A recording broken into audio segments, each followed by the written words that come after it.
Bonjour à tous et bienvenue.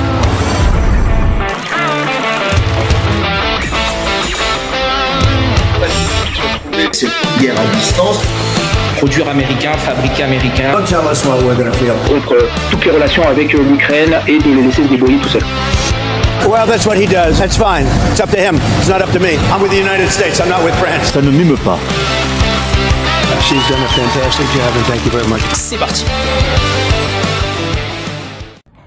Bonjour à tous, merci pour votre invitation. Écoutez, par rapport au plan de Trump, tout d'abord, la société israélienne, il y a des avis qui sont partagés. Comme on le sait, il y a la gauche, l'extrême gauche, aussi liée aux familles des otages, comme on le sait, qui, bien entendu, voit dans cette annonce du plan de Trump et du règlement, entre guillemets, de ce conflit, quelque chose d'extraordinaire, avec le retour des otages et la fin de la guerre. Et après, il y a une majorité des Israéliens qui se posent des questions, puisque les objectifs de la guerre dont on parle depuis le 7 octobre ne sont pas aujourd'hui encore atteints.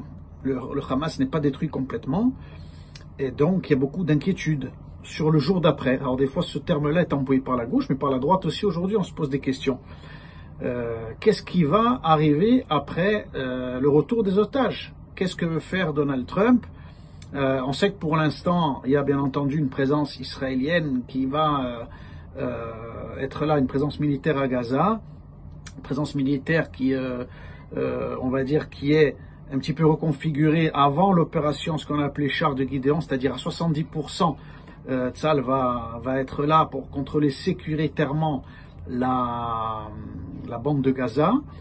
Mais encore une fois, le Hamas n'est pas totalement vaincu.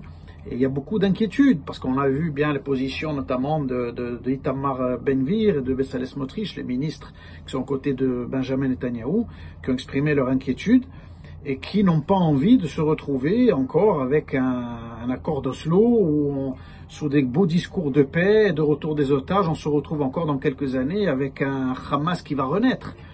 Parce que comment peut-on faire confiance à des interlocuteurs aussi, comme le Qatar, comme la Turquie, qui semblerait aujourd'hui rentrer un petit peu dans le rang, peut-être par le biais des accords d'Abraham, on ne sait pas trop ce qui se cache derrière ça, des transactions, des accords commerciaux importants, du business, hein, pour employer des termes américains, un deal.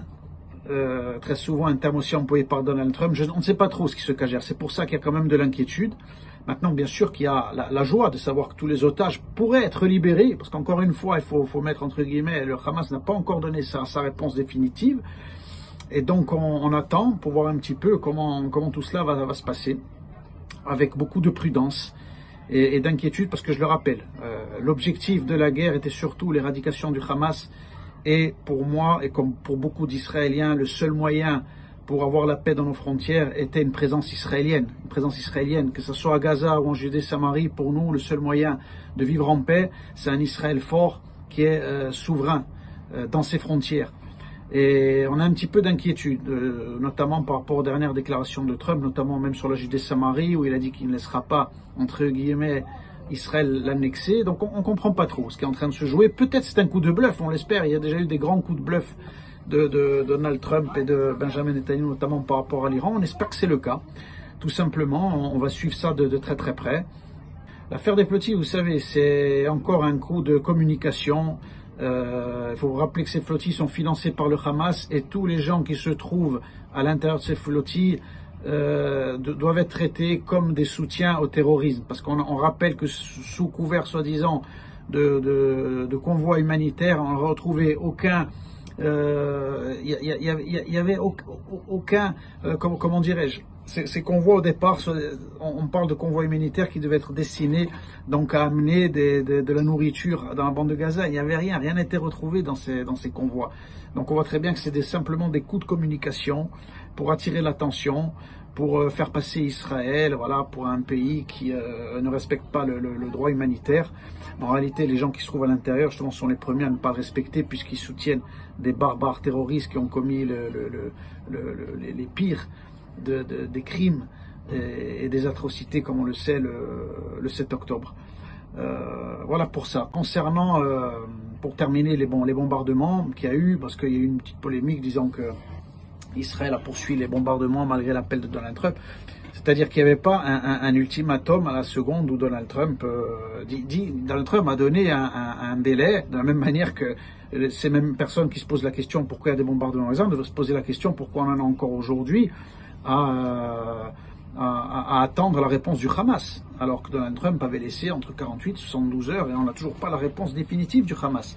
Israël, il faut rappeler qu'il y a une présence qui est à Gaza, une présence militaire, parce que le Hamas est toujours en place à Gaza, notamment à Gaza City, donc il y a des opérations qui doivent être menées, et donc Israël doit les mener jusqu'au bout, bien évidemment. Ces bombardements avaient pour but de cibler des infrastructures terroristes, et les terroristes se trouvent à certains endroits, bien sûr, afin de neutraliser toute menace pour la sécurité d'Israël.